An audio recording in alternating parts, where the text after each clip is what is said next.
हमारा 226 क्वेश्चन है, सम्मान प्राप्त करने के लिए दूसरों को सम्मान देना अति आवश्यक है। यह उक्ति लागू होती है कार्यालयों एवं कार्यस्थलों में, केवल सामाजिक परिस्थितियों में, स्कूलों सहित सभी स्थानों पर समान रूप से, केवल स्कूलों में। तो जवाब है स्कूलों सहित सभी स्थानों पर समान रूप से।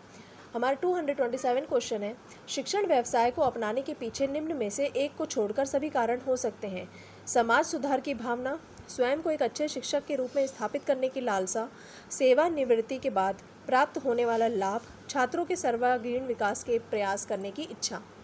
तो जवाब है सेवानिवृत्ति के बाद प्राप्त होने वाला लाभ। आजकल स्कूलों में अधिक बल दिया जाता है सूचनाओं को रटवाने पर, परीक्षा पास करवाने पर, छात्रों में ज्ञान के संग्रह पर, विज्ञान विषयों के विशिक्षण पर। तो जवाब है सूचनाओं को रटवाने पर। हमारा 229 क्वेश्चन है, वर्तमान आधुनिक शिक्षा एवं उसका स्वरूप है छात्रों के लिए लगभग व्यर्थ, छात्रों के लिए गलत, शेष सबके लिए सही, अत्यंत उपयुक्त एवं भिन्नताओं पर आधारित, छात्रों को दिशा देने में असमर्थ। तो जवाब है छात्रों को दिशा देने में असमर्थ। शिक्षा के क्षेत्र में आप उपयुक्त एवं योग्य व्यक्तियों को किस प्रकार प्रेरित करेंगे? तो इसके विकल्प हैं उन्हें उपयुक्त, अच्छे वेतन द्वारा, शोध प्रोत्साहन एवं पुरस्कार देकर, पद देकर, प्रशंसा द्वारा। तो जवाब है शोध प्रोत्साहन एवं पुरस्कार देकर।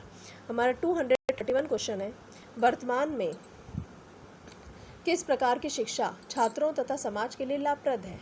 तो इसके विकल्प हैं विशेषज्ञता प्राप्त करने वाली शिक्षा, रोजगार परक व्यावसायिक शिक्षा, प्रौद्योगिकी का ज्ञान देने वाली शिक्षा, नैतिक मूल्यों को उजागर करने वाला धार्मिक शिक्षा। तो जवाब है रोजगार परक व्यावसायिक शिक्षा। शिक्षकों को राष्ट्रीय भावना विकास हेतु क्या कदम उठाना चाहिए? राष्ट्रभाषा का अधिकाधिक प्रयोग करना चाहिए, विद्यालय में ऐसे कार्यक्रम का आयोजन करना चाहिए जिससे छात्रों में राष्ट्रीय भावना जागे, राष्ट्रीयता के विरोधी तत्वों का दमन करना चाहिए, पूरे राष्ट्र के लिए एक ही जैसे विषय वस्तु की वकालत करनी चाहिए। तो जवाब है विद्यालय में ऐसे कार्यक्रम का आयोजन करना चाहिए जिससे छात्रों में राष्ट्रीय भावना जागे। हमारा 233 क्वेश्चन है,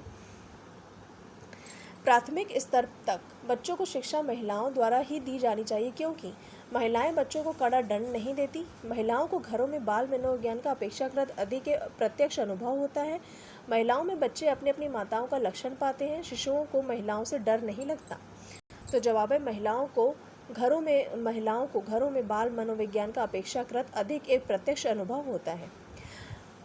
यह हमारा 234 क्वेश्चन है, यदि आपके अंदर ऐसी कोई बुरी आदत है जिसका छात्रों द्वारा अनुकरण करना आप अच्छा नहीं समझते तो आप क्या करेंगे?